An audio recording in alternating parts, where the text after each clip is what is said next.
Hello everyone, and welcome back to a brand new video.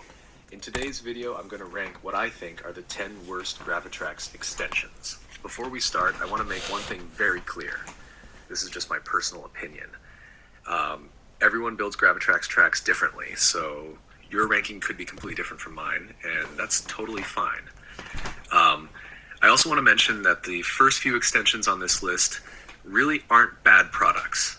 I still think you can buy them if you like what they do, because they all have something unique to offer. It's mainly the last 5 that I personally wouldn't recommend, because I don't think they add enough to a GraviTrax track, or they simply don't work consistently enough. Starting at number 10, we have the GraviTrax Pro Helix. Honestly, I almost didn't include this one because I don't actually think it's a bad extension. It only ended up on this list because I needed a number 10. My biggest reason is that I don't think it's one of the most original elements. At the end of the day, it's mainly another way of making the marble go down faster. The only real downside is that it's 3.5 height blocks tall, so it isn't always easy to fit into every track. However, it definitely has a big advantage. It has 6 different entrances, which gives you a lot of flexibility when building. Because of that, you can still create some really interesting layouts, and that's why I still think it's a decent extension overall. At number 9, we have the GraviTrax Transfer. One thing I really like about the Transfer is that it looks fantastic in a GraviTrax track. It also works almost every single time when everything is set up correctly, which is definitely a big plus. The reason it's on this list is because I find it quite difficult to build around. Your marble needs enough speed to activate it properly, and your track usually has to be fairly high before it works consistently. Another thing I experienced personally is that one of my transfers eventually broke. That probably won't happen if you take good care of it, but it is something to keep in mind because it isn't the strongest element. At number 8 is the GraviTrax Pro Carousel. The biggest reason it's here is because in my experience, it doesn't always work consistently. You also need another marble before it can function properly, and personally, I'm not the biggest fan of elements that rely on a second marble. That being said, when everything works perfectly, it looks incredibly cool. Watching the marble rotate around the carousel before continuing is very satisfying, and it's definitely one of the most unique-looking Pyro elements. At number 7, we have the GraviTrax Pro Splitter. I've never completely understood why I would use this instead of the normal switch, since the normal switch already splits the marble into 2 different directions. The splitter is also 3.5 height blocks tall, which makes it a little harder to include in smaller tracks.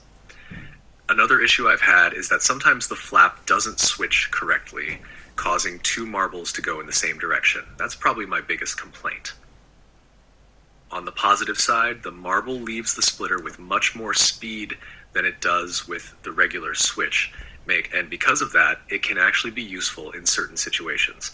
I still use it from time to time because it offers some creative building possibilities. At number 6, we have the GraviTrax Zipline. This is honestly one of the coolest ideas Ravensburger has ever come up with. Seeing a marble fly across your track looks absolutely amazing. Unfortunately, that's also where most of my praise ends. You need a lot of height and quite a bit of speed before it works properly. If your marble isn't fast enough, it simply won't complete the zipline correctly. It also takes quite a long time to reset after every run, which means you can't easily use it over and over again. The biggest problem is consistency. Sometimes it works perfectly, and the next time, even though nothing changed, it suddenly doesn't work anymore. That's why I don't use it very often. Now, we've reached what I personally consider the 5 weakest GraviTrax extensions. Unlike the previous ones, these are the ones I generally wouldn't recommend buying. At number 5, we have the GraviTrax Dipper. Just like the Zipline, this element needs quite a lot of speed before it works correctly. It's also 3.5 height blocks tall, making it slightly more difficult to fit to many tracks. To be fair, once you finally have enough speed, it actually works around 90% of the time. So it isn't unreliable once it's set up correctly. I just don't think it's worth all the effort compared to many other elements you could buy instead. At number 4 is the GraviTrax Bridges. I really wanted to like this extension because the idea behind it is actually very clever. When the bridges are brand new, they usually work quite well, and they also look really impressive in a finished track. And the problem starts after using them for a while. In my experience, they slowly stop lining up perfectly with the track, causing the marble to occasionally fall off. That makes the whole track much less reliable. You also need a bit of extra speed before reaching the bridges. That isn't a huge problem, but it does make building around them more difficult. Now we're in the top 3. At number 3 is the GraviTrax lifter. This choice might surprise some people because the lifter actually works extremely well. It always lifts the marble, it reaches a great height, and mechanically it's probably one of the most reliable elements GraviTrax has ever made. So why is it this low? Simply because you have to press the button yourself while the track is running. Personally, I prefer completely automatic tracks, and that's exactly why GraviTrax Power exists now. I don't really enjoy interrupting the track just to press a button. If you don't mind interacting with your track, this extension could actually be much higher on your own ranking. At number 2 is the GraviTrax Catapult. This extension always frustrates me because during the first few days or weeks, it usually works really well, but after some time, the rubber band slowly loses its strength. Once that happens, the launches become inconsistent. Sometimes the marble flies really high, sometimes it barely leaves the catapult, sometimes it goes far, other times it doesn't. If this element stayed as strong as it was on day 1, I actually think it could have been one of the better GraviTrax elements. Unfortunately, because of how inconsistent it becomes over time, I think you're much better off buying the scoop, which gives you a similar effect while being much more reliable. Finally, at number 1, we have the GraviTrax Color Swap. In my opinion, this is by far the weakest GraviTrax extension.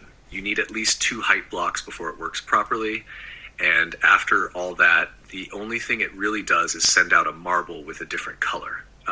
It doesn't make your track faster, it doesn't make your track more exciting, it doesn't add any interesting gameplay. The marble also leaves the element quite slowly, which makes it even harder to build around. Personally, I don't really see a reason to buy this extension. Now, I should mention that the color swap was included in the first GraviTrax Advent Calendar. I still think that Advent Calendar is worth buying because it contains many other fun surprises, so this one element definitely doesn't ruin the entire set. And that's it for today's video. Don't worry if your favorite extension ended up somewhere on this list. Like I said at the beginning, this is just my personal opinion, and everyone builds GraviTrax differently. The next review video will be much more positive because I'll be ranking my 15 favorite GraviTrax elements